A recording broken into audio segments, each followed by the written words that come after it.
Look at me go.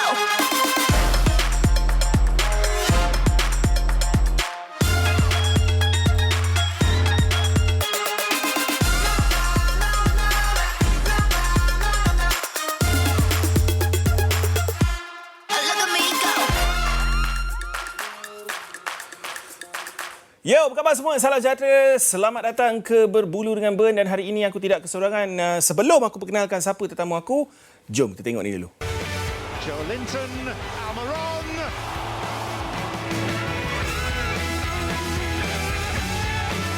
It comes for Isak.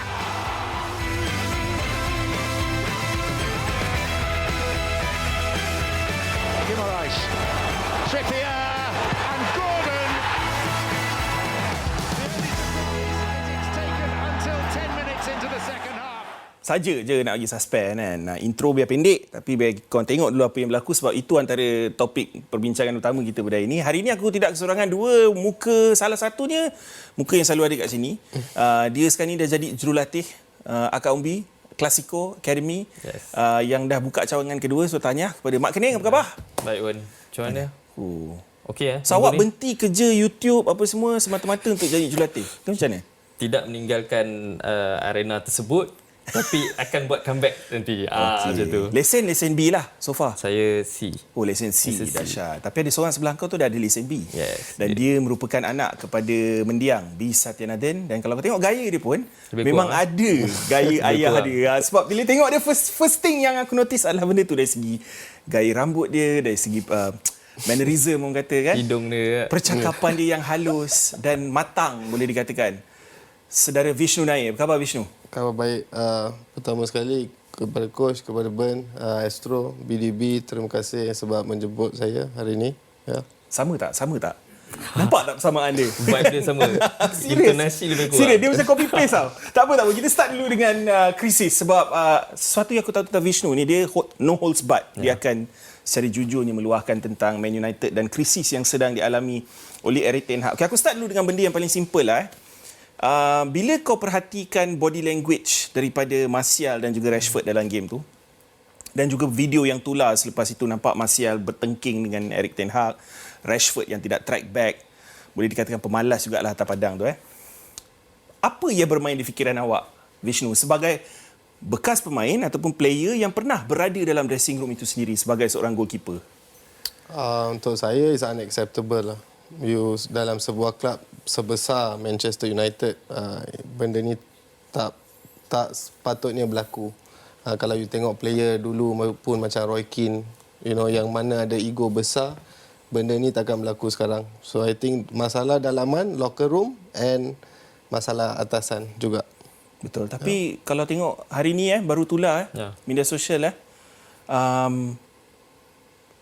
ada leak ataupun bocornya yang 50% daripada bilik persalinan dekat Man United ni tak setuju dengan Erik ten Hag. Dia dah hilang bilik persalinan tu. Tapi bila aku Google benda ni, aku tengok hampir semua manager, kepada Rangnick, kepada Ole, kepada Mourinho, kepada Van Gaal, semua ada masalah yang sama. Dia macam mana nak cakap, modern football ni kan, player-player yang ada pengaruh dalam dressing room, contoh macam United sekarang, Rashford, player yang dah senior, ada pengaruh dalam luar padang. Kadang-kadang dia orang ni sebenarnya memainkan peranan. Macam sebelum-sebelum ni pun zaman Rangnick kan, sama juga. Benda yang sama. Sekarang ni dah seolah-olah menjadi trend lah dekat United. Betul. Macam ada player yang sedang cuba untuk boycott Erik ten Hag pun ada. Kita nampak daripada body language player atas padang kan, tak nak track back macam aku cakap tadi kan. Benda-benda ni sebenarnya menunjukkan secara tidak langsung apa yang sedang berlaku dalam tim tersebut lah. Vishnu, kalau aku bagi kau dua pilihan sebabnya dalam 3, 4, 5 manager yang terdahulu pun tak ada siapa yang benar-benar ada identiti bola sepak dengan Man United, dengan this group of players. Walaupun ada ramai yang dah dijual, tapi core dia masih sama kan. Kau rasa lebih bijak untuk board membuang Erik ten Hag, menggantikan manager baru, ataupun get rid of all the players yang ada sekarang ni dan kekalkan manager ini untuk mengekalkan falsafah dia dengan muka-muka baru? I think you kena trust the process. You got to start somewhere. You dah berapa jurulatih you dah tukar kan. So for me, pada pendapat saya, dalam kelab tu struktur, visi misi seorang falsafah, seorang coach kena sama dengan CEO atau sporting director atau technical director. Dia kena sama. And of course we see Ten Hag ni berjaya dekat Belanda, dia berjaya dengan Ajax. So I think we see dia bagus, tapi the support system dari mungkin technical director atau academy director kat atas tu dengan CEO all must work together to build a team untuk beli player yang Ten Hag perlu. Kalau player dengan zaman sekarang macam coach cakap dengan social media semua, mungkin dulu Sir Alex Ferguson punya time tak dapat sebab tak ada social media tak ada macam benda sekarang. Tapi the club, the board of directors atau orang atasan, you need to mitigate situasi macam ni and give full confidence kepada head coach. Then player tu akan tahu dia takkan mempertikaikan coach punya falsafah ke apa. Okay, so Sama juga aku, kalau boleh aku tambah sikit. Sebenarnya kalau nak cakap fully player sedang boycott Ten Hag pun aku tak tahu sama ada itu make sense ataupun pemilihan player Ten Hag pun menjadi persoalan. Macam mana kau boleh turunkan Luke Shaw, England punya one of the best left back sekarang yang ada kan, selain daripada Chilwell and all, dekat left centre back? Faham tak? Menentang tim yang sedang boleh kata sedang meningkat naik lah. tapi to be fair, Luke Shaw perform as a left centre back sebelum dia ni. perform, tapi kenapa kau ada bench Betul. macam Varane ada dekat situ, Lindelof, pure centre back. Kenapa kau masih lagi meletakkan Dalot dekat left back? Seolah-olah macam ada Benda tu dah memang terang-terang tak function kan? Ya. Okay, tak apa. Ada satu grafik yang aku nak share dengan korang berkaitan dengan Ten Hag. Mungkin boleh up sekarang ni untuk bagi korang tengok juga. Dari segi pencapaian dia, 10 game pada musim ini, when United have lost their 10th game in each season since Sir Alex Ferguson meninggalkan kelab ni. So korang boleh nampak dekat sini grafik ni yang agak terang lah kan dari segi apa yang Ten Hag dah lakukan hingga setakat ini. Okay, 10 game dah kalah season ni dalam semua pertandingan kan. So itu adalah antara pencapaian yang paling teruk lah. Sebab kalau kau tengok antara semua manager yang lepas pun, semuanya dalam angka 40, 50, 40, 30 paling teruk lah. Tak ada yang dalam 21 perlawanan kau kalah 10 kali. That's 50% loss. Win-loss record ataupun loss record. Kan? Is Ten Hag really the problem? Sebab macam kau cakap, selection apa semua, players dah tak nak dengar cakap dia. Ada baru tulah today dikongsikan oleh Sky Sports bahawa players tak suka cara training dia yang diorang Ten Hag suruh diorang lari tak tentu pasal. Non-stop running dan sebagainya. Aku nampak benda tu sebagai kau ikutlah apa coach kau cakap. Kenapa kau tak nak berlari demi coach dan sebagainya? Pendapat kau, Vishnu? I think no player is bigger than the club.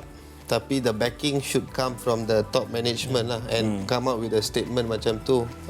Then only the players akan tahu, okay, saya tak boleh main dengan ni. Sebab if you give players a chance, dia akan cuba. Sebab dengan influence dia ada sekarang dengan social media. But tak sepatutnya berlaku lah macam tu. Isu player emas. Player macam kau cakap tadi, kau cakap tadi Dalot salah satu, dia bukan the best one-on-one defender yang ada, tapi tetap dipilih dekat bahagian yang tak semestinya dia selesa sebab dia seorang right back tapi dia dipaksa main left back dan sebagainya kan. Lepas tu player macam Onana tak kena drop sampai sekarang. Rashford, ini satu lagi teka-teki. Form paling teruk pada season ni, terang-terang mengingkar cakap jurulatih dia sendiri, tapi dia tetap back Mamat tu bila ditanya dalam interview dan sebagainya dan tetap menurunkan dia dalam first 11.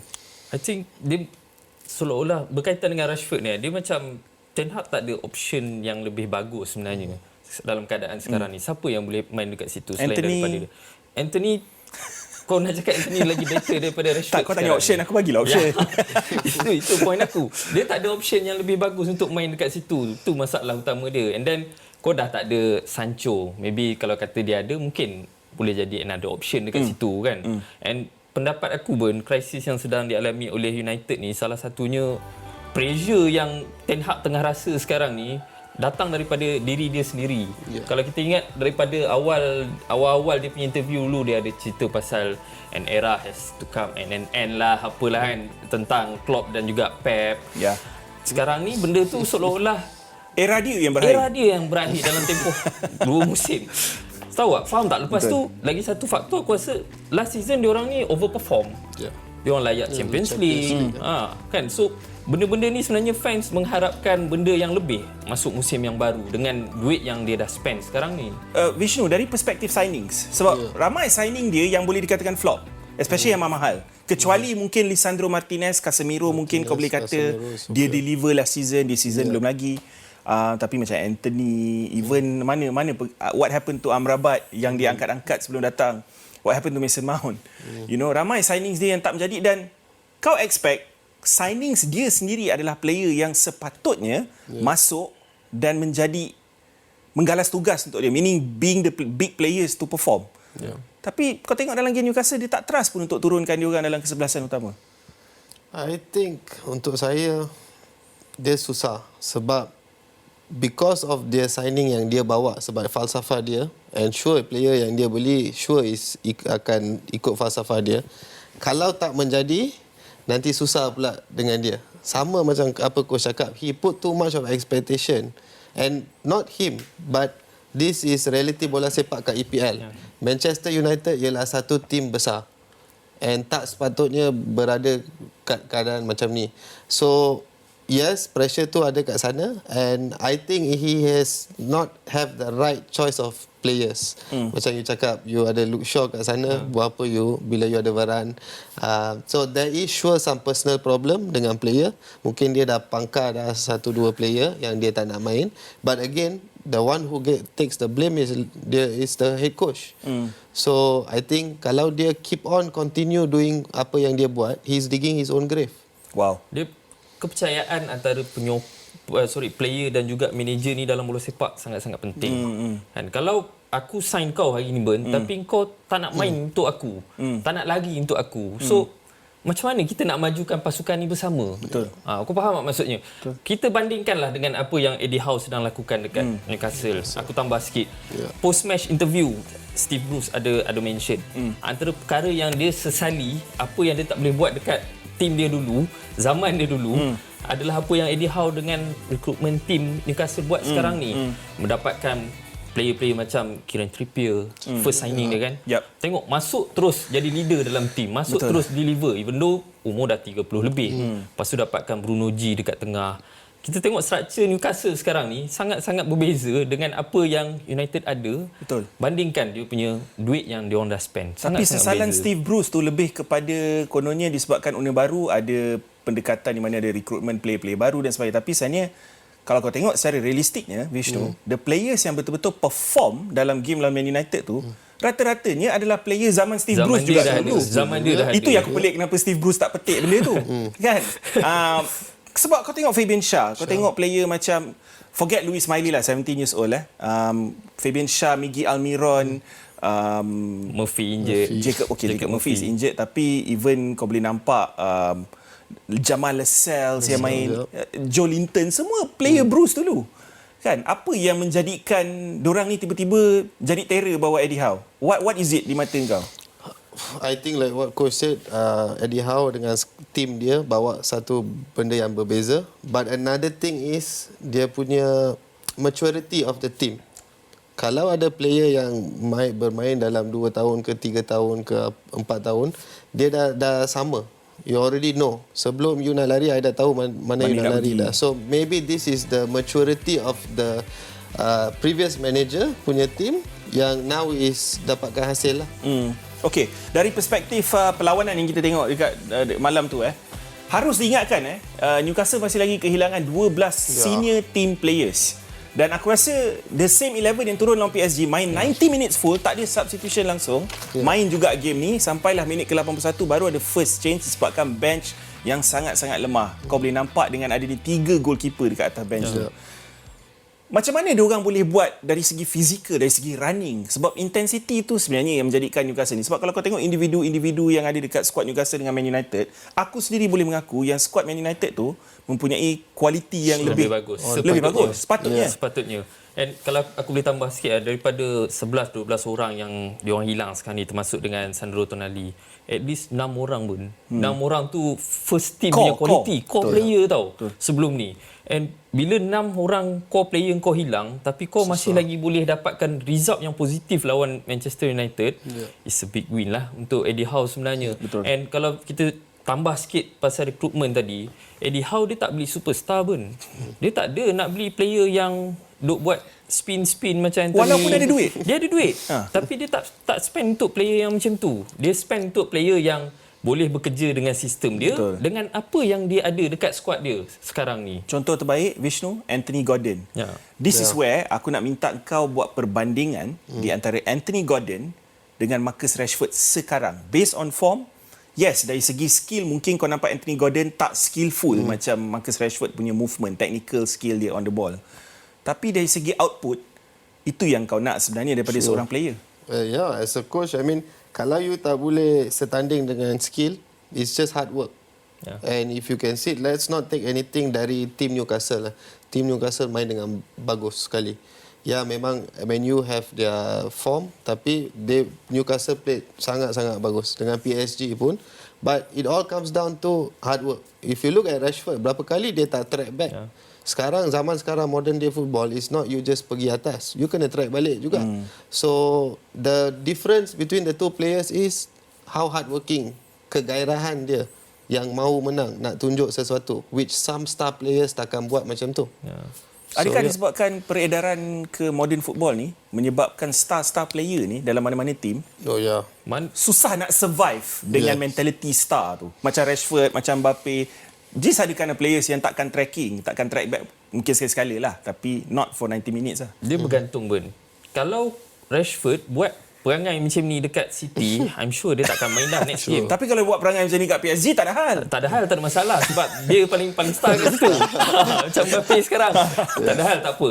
Itu yang membezakan tim Newcastle dan juga MU dalam match tersebut. Kita nampak they work as a team, kan? Dia bekerja bertahan. Kau tengok Satu player unit. Newcastle work as a unit from the first minute, run the whole pitch untuk win back the ball setiap kali dia orang hilang. Tapi player MU, apa dia orang buat?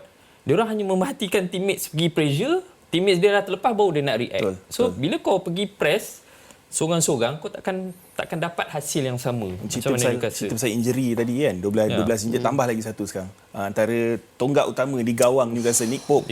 Dengan cerita dilaporkan 4-5 bulan. I think it's time for Ramsdale.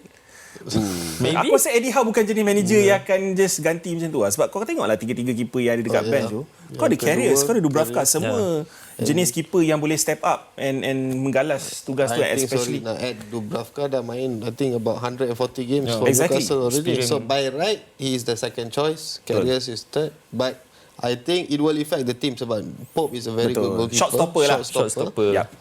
But again, this is about the manager, how they mitigate. Tapi yang pasti Dubravka adalah seorang ball playing goalkeeper yang lebih baik daripada Nick Pope lah. Kita akan berehat sebentar guys, sebab apabila kita kembali selepas ini kita akan fokus lebih kepada drama yang berlaku di antara City dan Spurs. Game of the season, maybe game of the week. Pendapat korang? Kita bincangkan selepas ini. Look at me go. Sejak datangnya Haaland ke Premier League, tak pernah aku nampak dia marah sampai level macam tu, weh. Menakutkan pun ada. Tapi okey, ini adalah satu grafik yang sangat penting. Sebab Spurs adalah satu-satunya pasukan yang kutip paling banyak poin dengan Pep Guardiola sejak tahun 2016. Ini adalah grafiknya dan ini adalah buktinya. Tak silap aku sekitar 21.22 points yang dikutip oleh Spurs berbanding mana-mana lain tim Big Six yang kau boleh nampak di situ. Kau selit sekali Crystal Palace dengan Leicester City, dengan Wolves, Chelsea, Man United dan juga Liverpool. Tidak ada tim lain yang mampu untuk menggegar City dan Pep lebih daripada, bukan Ange Postecoglou seorang, tapi Spurs lah secara upnya. Sebab sebelum ni ada Nuno Espirito Santo, ada Jose Mourinho, ada of course ada Antonio Conte last season kan. Tapi something about Spurs yang menjadikan City ni badi bila lawan Spurs. Tak tahulah kenapa. Aku tak tahu apa. Bila aku tengok match ni kan, and match sebelum ni, especially waktu Ange hilang 2 orang player kena red card lawan Chelsea. Dia ni seolah-olah type of manager yang lebih kurang macam Marcelo Bielsa. They don't care about opponent. Betul. Playing style opponent, apa kelebihan opponent. Dia cuma fikir apa yang kelebihan player dia ada. So instead of aku main secara selamat dekat Etihad, berapa lama sangat tim aku boleh bertahan main dekat home ground City kan. Kita tahu City sangat tajam dekat home ground sendiri. So dia gunakan part orang defend, attacking minded defend. Semua yang boleh main, semua fullback. Semua boleh main fullback.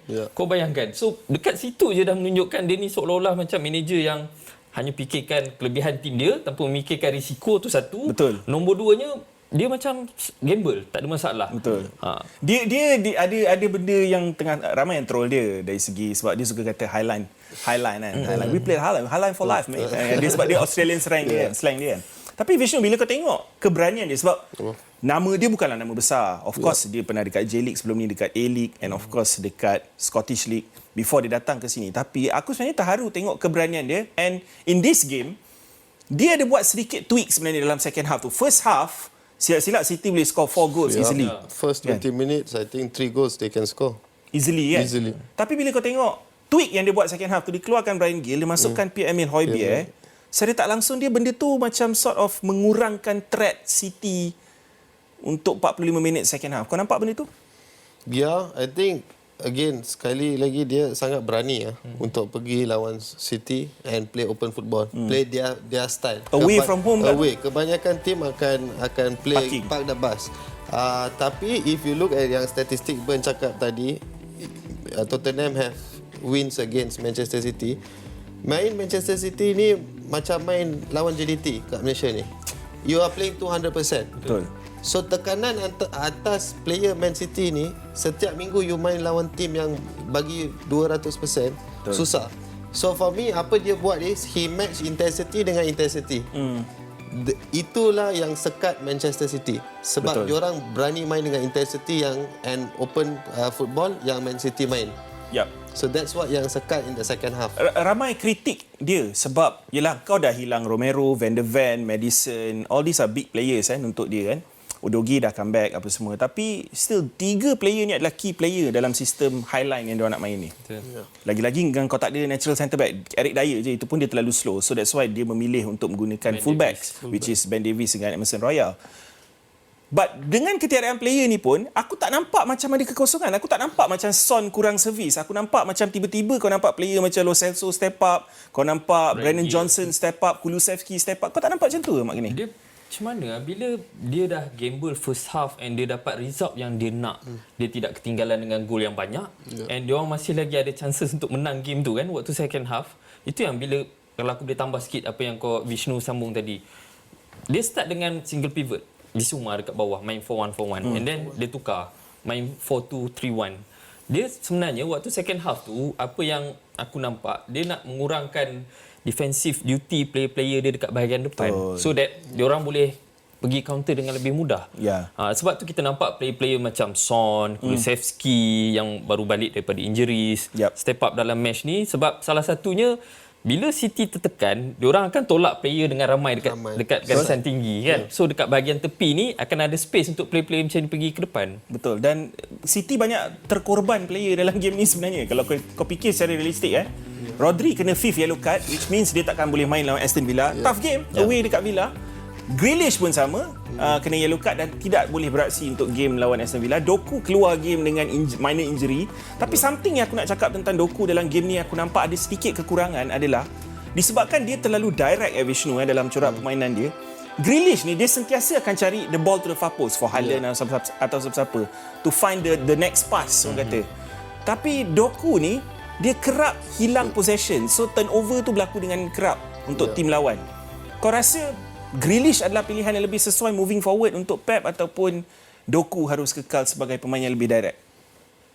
Siapa pun dia pilih, dia advantage dia. Sebab dua-dua boleh buat benda yang sama. But it's two different type of players untuk saya. Doku is macam umpama Cristiano dulu masa dia start kat Man U. He is the first winger yang cut in and shoot. Tapi sebelum tu you ada macam Ryan Giggs, pure traditional winger yang akan cari. So it depends on apa taktik Pep nak main. Betul. Because Doku semalam pun dia last game pun dia kena tiang. And it was a good movement. Dia cut in, curl the shot, kena palang. So again it's up to Pep apa dia nak pakai taktik untuk game tu. But again option tu dia ada. You have a winger like Doku, you boleh masuk, boleh shooting.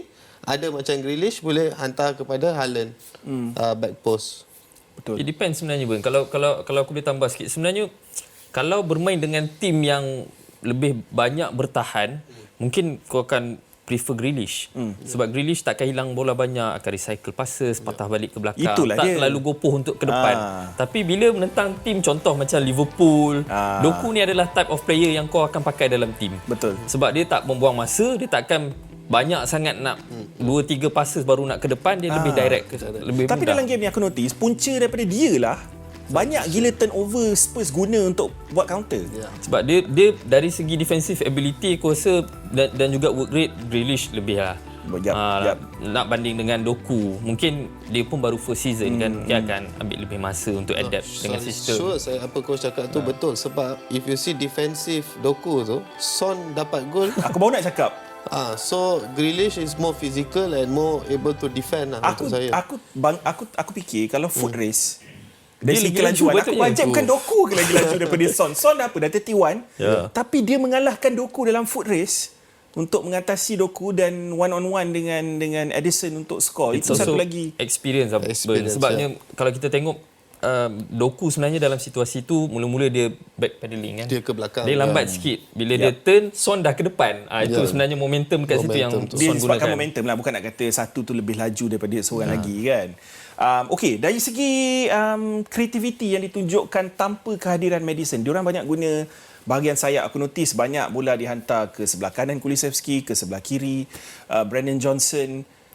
Korang rasa itu adalah sesuatu cara terbaru Spurs attack? Sebab sebelum ni sebenarnya direct through Maddison, through the middle kan. Sekarang ni seolah-olah mereka ada platform yang berbeza untuk mencipta peluang. Sebab bila kehilangan key player kan, playmaker dekat bahagian tengah ni, tak ada option lain sebenarnya selain daripada kita pergi daripada tepi. Nak pula macam dalam match ni menentang tim yang ada Rodri dekat tengah. Betul. Aku sure kalau kata ada Maddison pun dia akan gunakan benda yang sama. Kau takkan pergi untuk tembung dengan kebal yang macam Rodri ni semata-mata sebab kita ada Maddison.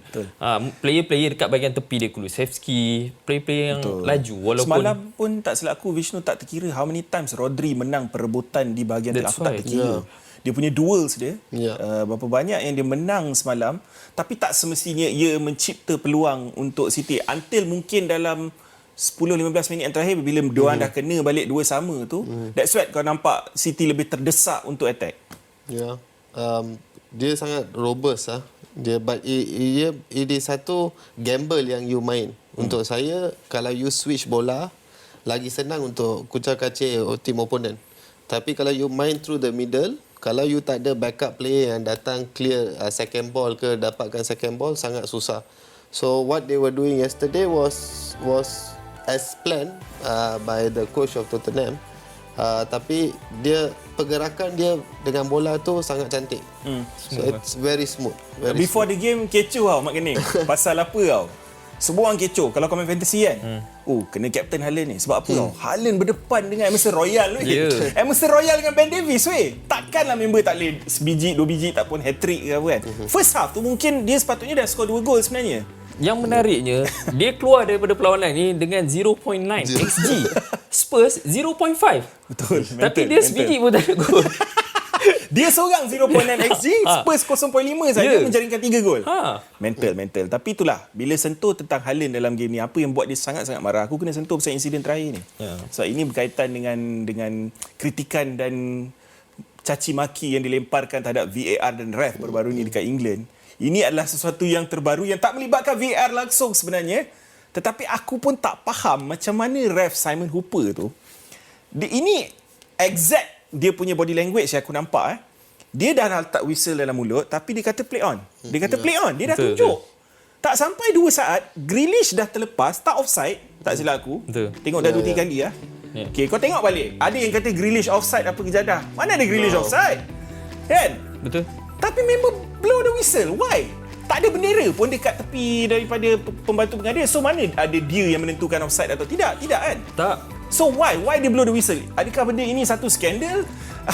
Kalau tanya aku personally, aku rasa macam ada agenda lah dekat situ. Sebab kita dah nampak dah, dia memang untuk play on kan. Kenapa tiba-tiba nak tiup? Aku adalah orang yang sangat-sangat marah juga waktu ni. Kalau aku jadi Haaland pun aku akan marah. Ada yang kata ref keempat atau pengadil keempat Anthony Taylor yang kat tepi tu ada terlibat dalam insiden ni. Aku pun tak tahu macam mana. Ref keempat tak boleh buat apa-apa keputusan akhir selain Tapi diorang daripada communicate kan? Diorang communicate tapi whistle dekat tangan kau. Itulah pasal. Unless kalau VAR nak overturn lepas gol tu dijaringkan, lain cerita. Itulah aku tak faham. Apa logiknya? Kau dah bagi advantage, signal tangan tu dah ada, tapi dalam masa sesaat kau blow the whistle. Itu sebabnya membawa kepada Haaland react macam tu. Mengamuk sampai ada tweet yang bukan-bukan. Aku tak tahu. Aku rasa mana-mana manusia yang ada dalam situasi tu pun akan mengamuk pun. Tak, benda ni perlu ada jawapan lah. Kadang-kadang aku rasa, sebab aku rasa Tapi Vishnu, ni ni bukan kali pertama kan? Simon Hooper ni buat benda macam ni kan? banyak mistake dia lah sebenarnya Sebelum ni. Tapi sebelum ni ada melibatkan VAR sebab yang tak silap aku Simon Hooper game Wolves yang Onana tak bagi penalti tu. Ada banyak game sebenarnya yang melibatkan Spurs lawan Liverpool. Okey, tapi bukan salah dia tu, Bukan salah salah VAR dia lah lah. kan.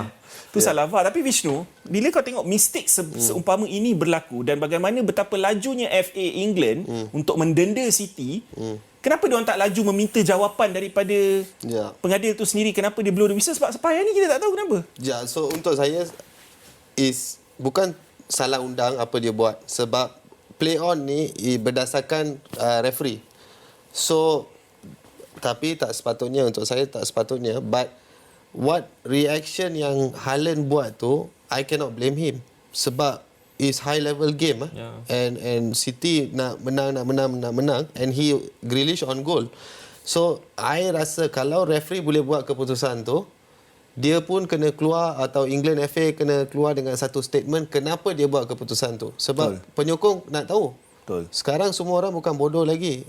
Dia tahu rules of the game. So kita pun kena tahu dari side referee. Bukan kita tak tahu. Dia kena keluar statement kenapa decision like that. Sebab aku nampak terlalu banyak dititik beratkan kepada kau. Memang aku faham, kau kena respect ref, kau kena respect officials.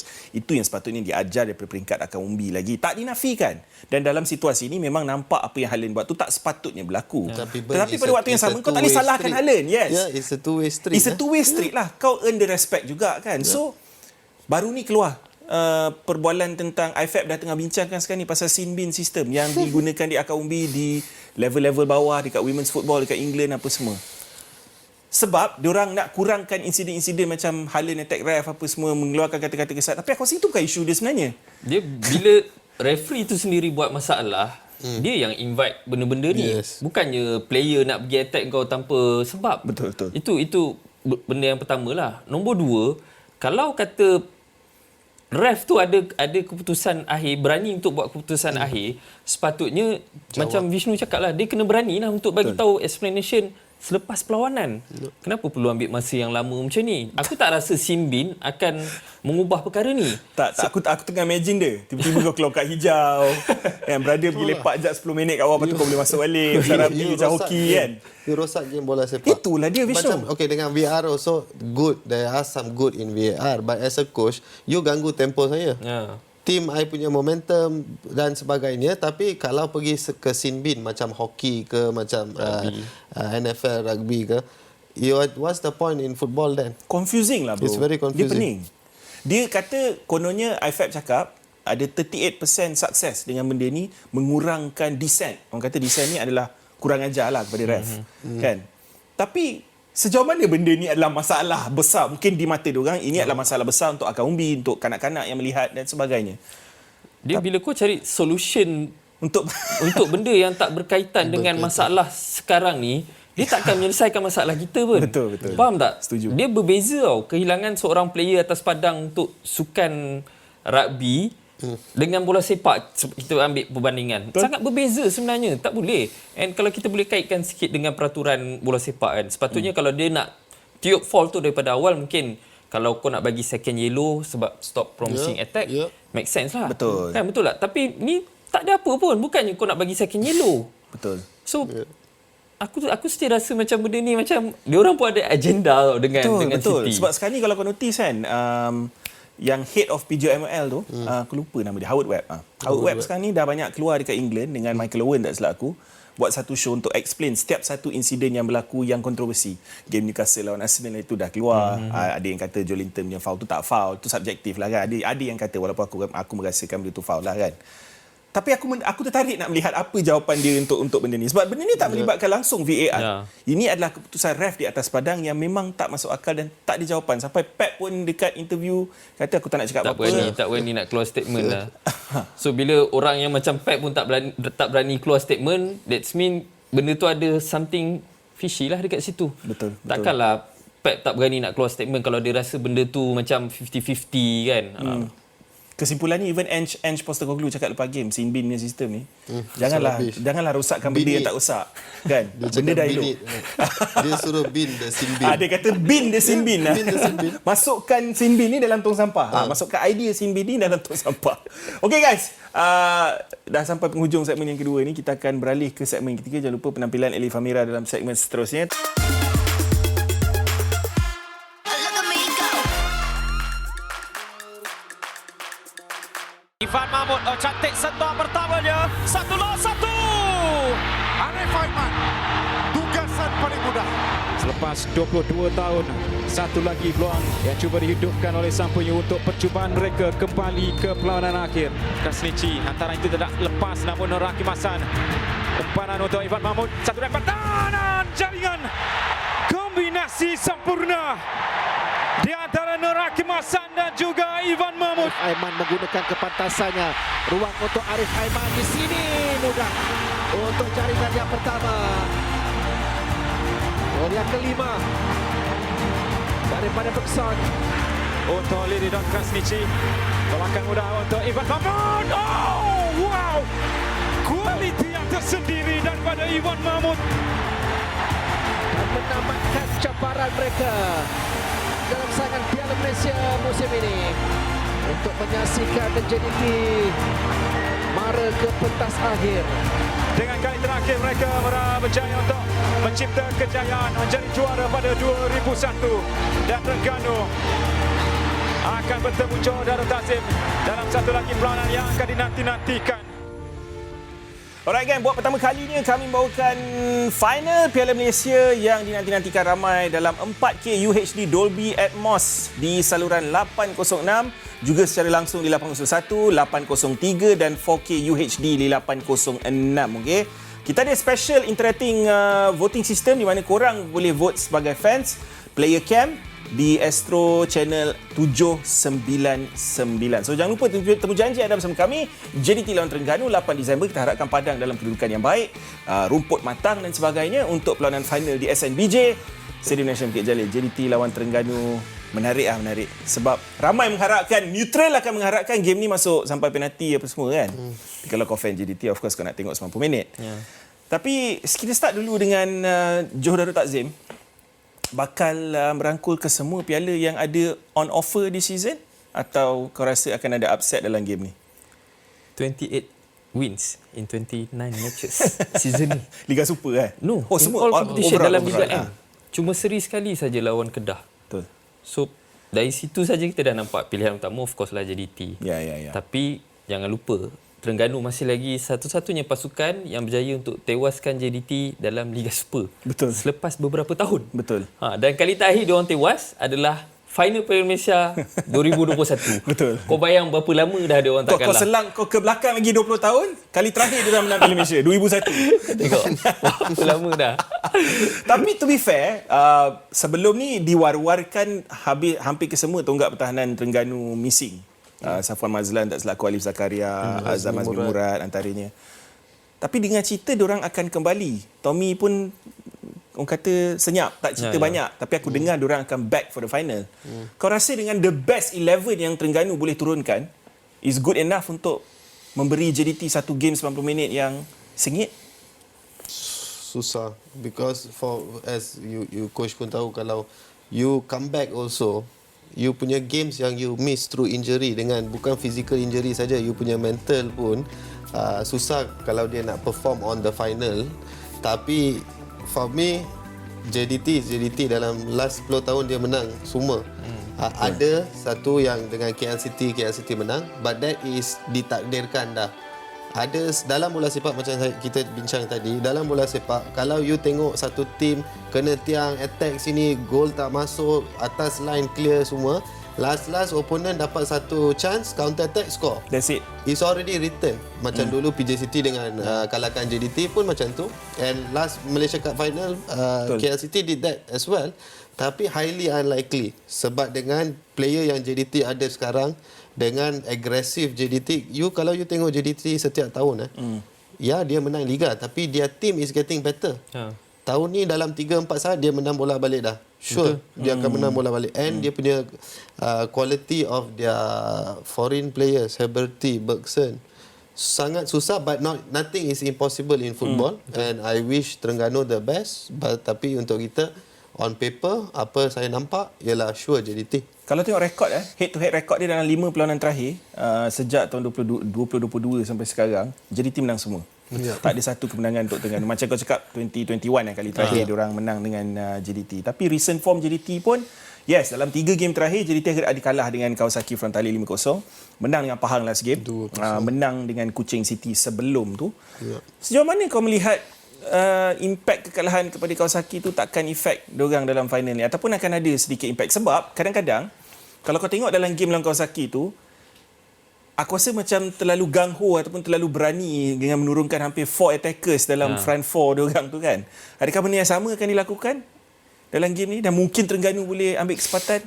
Dekat Liga Malaysia ni, JDT switch lah apa sekalipun formation pun. Dia boleh switch around. Player pun dia boleh switch. Optimis. Dia boleh tukar formasi, dia boleh tukar player, tapi dengan kualiti dan juga squad depth yang dia ada, it's almost impossible lah pun. Kita jujurlah dengan diri kita sendiri. Kita nak tengok game yang best, tapi dengan kualiti yang JDT ada, kita tak boleh menafikan diorang sebenarnya ada kelebihan yang sangat-sangat banyak. The only thing yang aku rasa mungkin mengubah keputusan adalah kondisi padang. Kalau kondisi padang masih lagi dalam keadaan yang macam sekarang, sekarang pula hujan lebat saja petang-petang. Datuk Hans kata dalam masa 4 hari akan back to optimum punya condition kan, tapi aku tak nampak benda tu akan berlaku. Mungkin itu salah satu faktor yang akan memberikan sedikit ruang lah untuk Terengganu bermain pada malam tersebut. Tapi Terengganu form pun tak berapa cantik. Kalau tengok last game lawan Penang, kesilapan Rahadi Azli, Rahalim punca Penang Seri last minute, gol Rafael Vitor. Lepas tu one thing good, diorang pergi ke Australia, diorang dapat keputusan seri. Itu pun Suhaimi Hussein banyak melakukan tidak sampai dia masuk orang kata team of the week dalam saingan Piala AFC untuk game week yang kelima tu. Sebelum tu diorang kena dengan Sabah 4-0 dan even Tommy mengaku yang Sabah standard yang berbeza pada malam tu. So, tapi of course waktu tu diorang banyak kehilangan tonggak utama lah. Tapi ni pun masalah juga. Bila tonggak utama ataupun first team tidak beraksi bersama-sama untuk jangka masa yang panjang dalam perlawanan kompetitif, sejauh mana kau rasa itu akan efek diorang dalam final ni? Macam Vishnu cakap, kau hilang competitive match dalam tempoh seminggu, 2 minggu pun akan efek kau punya game. Kau nak start dalam first 11, lepas tu pun form kau takkan sama. Unless kalau kata kau ambil masa yang lebih lama untuk recover, kau dah ada friendly match kan, behind closed door punya friendly match ke macam tu, dapat balik kau punya match fitness, itu mungkin make sense lah. Tapi kalau kau nak expect player-player yang injured sekarang ni tiba-tiba hari Jumaat stand up main. Tapi dia dah 35,000 fans Terengganu dah habis beli tiket dia. Tiket pro dah tak jual tiket dah. Jam dia punya website dah jam. Kan? That is the beauty of bola sepak lah. Anything can happen, tapi kalau you nak saya bet 1 juta, saya takkan. Sebab anything can happen. You sure anything Betul, can sebab happen? let's be honest lah, Piala Malaysia final 2021 tak ada siapa bagi Chan dekat KL City untuk menang final tu. Kan? Tapi the impossible berlaku. Mungkin orang akan cakap masa tu faktor Boyan Hodak, feel good factor dan sebagainya. Tactical Boyan Hodak yang menjadi dalam game tu untuk memastikan kedudukan 0-0 untuk jangka masa yang panjang. Tapi kau tak rasa Tommy boleh buat benda yang sama? Tak boleh. Tapi ni pendapat aku. Sebab one off game bro. Ni pendapat aku. Yalah, untuk final apa-apa pun boleh jadi. Tapi nak bandingkan apa yang ada pada Tommy dan juga pengalaman pada Boyan yang pernah bimbing JDT waktu awal-awal zaman TMJ dulu, it's almost sangat-sangat berbeza. Macam kau kalih tapak tangan kau ni. Berbeza. Kita tak boleh nak bandingkan benda tu satu. Keduanya, kalau kita tengok recent form JDT dalam Liga Malaysia, Forestieri 21 gol setakat ni. Sepanjang season. In all competition. Bergson 27 gol. Arif Aiman 15 gol. Berapa gol Ivan Mahmud score season ni? Tak boleh compare lah. Tak boleh compare pun. So Terengganu akan turun sebagai underdog dalam match ni, tapi aku masih lagi nak tengok satu match yang menarik. Exciting. Yes, exciting match. entertaining. Kalau aku, ni pendapat, kalau aku jadi Tommy, aku mungkin akan sit back dulu untuk 45 minutes and then afterwards baru akan cuba untuk try keluar second half. Vishnu, bila kau tengok JDT pada musim ni yang okay fine, macam kau cakap tadi kan, kita cerita off air tadi tentang macam mana JDT tak banyak perlawanan kompetitif untuk beraksi di peringkat ACL untuk lebih kompetitif di sana, sebab dekat sini diorang tak ada ujian yang hampir sama level. Kan? Kau nampak tim macam Selangor, tim macam Kedah next season apa semua dengan peningkatan-peningkatan yang diorang akan buat, mungkin boleh step up to a level yang bukan sama level dengan JDT, tapi at least bagi competition yang lebih tight, sebab Kedah satu pasukan yang seri dengan diorang dalam season ni. Where do I start? Ada banyak yang Dalam nafas tu. Ya. Ada banyak yang involved around this. First, dia kena bayar gaji player dulu. Saya tak cakap mana-mana tim, tapi kena bayar gaji player dulu. Baru player tu akan mati untuk tim tu. But other than that, Selangor okay. Give a good fight. Tapi boleh tengok dengan Selangor pun kena 4-0 dengan JDT. Itulah dia. So, we kena realistic. Mana tahap JDT? And we follow that. We try to get there. So last, sebab masa tak mengizinkan guys, I need prediction daripada korang untuk final Piala Malaysia, sebab inilah last kita akan berada dalam studio BDB sampailah final nanti. Mak Gening, 3-0 untuk JDT. 90 minit. Vishnu? Saya disebabkan injury and back to match fitness semua, I say 5-0 JDT. Wow. Okay, aku try optimis sikit lah. 0-0 90 minit. Masuk masa tambahan 0-0 enggak. Penalti Terengganu menang 5-4. Kalau jadi. Tapi fans Terengganu jangan kecam saya tahu. Saya suka keropok lekor, saya suka. Kau pergi stadium tak? Realistik bola sepak sekarang lah. Kalau kau pergi ke stadium, hati-hatilah sebab dia 35,000 je kat situ. Ikut burn je. Kalau burn belakang burn je. Steady lah Vishnu. Jom kita pergi sama-sama. Alright guys, seperti yang dijanjikan, kita dijanjikan dalam satu video yang aku buat sebelum BDB dan juga pada awal rancangan. Setelah sekian lama kita merindui Ellie, sebenarnya dah lama tak ada. Dia pergi London untuk sambung belajar. Ramai yang tak tahu benda ni. Ellie tak ada sebab dia pergi London sambung belajar masters dia dan akan pulang tahun depan. Bulan 7 ke bulan 8 tak salah aku. So, ini ada video khas sebenarnya yang kita nak kongsikan perjalanan Ellie dekat London setakat ni. Pendek cerita, BDB di London lah. Silakan Ellie. Hello BDB. Ellie on the way nak pergi Stamford Bridge hari ni sebab nak buat nak cover and live cross to Adam and Pandits dekat studio dekat Bukit Jalil.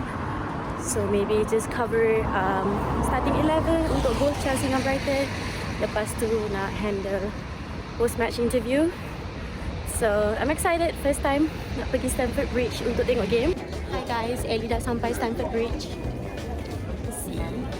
To be honest, I rasa Stamford Bridge ni macam M-Cot Mall dekat PJ. Confirm ramai marah. So sekarang Ellie nak jalan pergi media center because I nak prepare untuk my pre-match coverage untuk kat pitch side. Ellie baru habis buat pre-match coverage untuk starting lineup untuk kedua-dua team Chelsea dengan Brighton. A bit nervous, always nervous sebab bila kena buat kerja seorang-seorang ni macam everything kena masuk in my head tau, and I tak boleh kacau the flow because slot untuk nak record the pitch side coverage tu macam 10 minit je diorang bagi untuk setiap broadcaster kat sini. But this is Stamford Bridge guys. I rasa Stamford Bridge cantik. All this while, so Ellie pernah datang sekali. Ellie tengok kat luar macam, okay macam stadium lama, macam nothing interesting. Kan Ellie kata macam M-Cot Mall, right? Tapi kat dalam, I rasa stadium ni cantik gila. I rasa macam authentic dengan fans. Atmosphere best. I rate Stamford Bridge like 8 out of 10. Confirm. Dua benda Ellie. Satu, kata atlet mana boleh mengah jalan sekejap-sekejap macam tu. Kan, nampak macam mengas macam je. Yang keduanya, Stamford Bridge memang cantik waktu-waktu macam ni sebab memang dia waktu Christmas kan. So memang cantik lah. Lagipun aku rasa dah dekat-dekat malam waktu tu Ellie pergi kan. Tapi itulah antara kehidupan Ellie dekat sana adalah bukan sekadar untuk belajar, tapi dia juga adalah wakil kita untuk pergi interview player Premier League dan sebagainya. Sebahagian daripada grup Astro Arena, Astro Super Sports. Astro lah secara amnya. untuk Premier League Productions yang ada dekat situ lah. So semoga maju jaya Eli, dan kita harap kita akan jumpa Eli dalam minggu-minggu akan datang ni lah dengan BDB di London yang akan kerap kita tunjukkan perkembangan Eli dekat sana. Kita move on kepada Liga Fantasi Berbulu dengan Burn. Of course kita nak lihat dulu kedudukan points yang aku kutip. Sedikit hambar, satu keputusan yang sangat tak elok aku buat secara jujurnya. Aku buat satu kesilapan besar guys. Aku ada Oli Watkins. Tapi disebabkan berita yang aku terima daripada orang sumber-sumber yang selama ni dipercayai tapi sekarang ni aku dah pangkah. Kata Oli Watkins bench. Terus aku tukar Darwin Núñez. Aku trusted Liverpool bro. Tapi kau let me down bro. Darwin Núñez kena tiang, kena palang apa bagai. 2 point, Oli Watkins 11 point dan aku ambil -4 lagi untuk ambil Darwin Núñez. So total net loss aku adalah 9 campur 4, 13 points. Kalau tidak, point aku 72 kalau aku tak buat apa-apa transfer. Tapi itulah, aku frust sedikit dekat situ. Tapi still okay, aku dapat 63 point above the orang kata safety score aku. Kedudukan aku still okay dalam ranking 290k di dunia. Tapi this week, aku dah buat satu transfer. Aku keluarkan Eze, aku masukkan Anthony Gordon. So aku dah mula percaya tim aku sendirilah.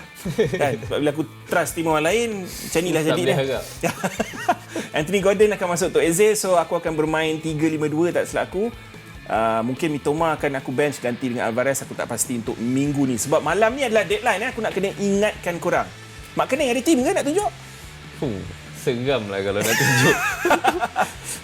Point aku total 860, Amirul 743. Explain sikit Mak Kening. 100 lebih ketinggalan ke. Aku jenis pecutan terakhir. Kalau kau perlukan coach untuk fantasy, aku boleh coach kau. 10 perlawanan terakhir aku akan push Burn. Aku akan kejar kau. Jangan risau.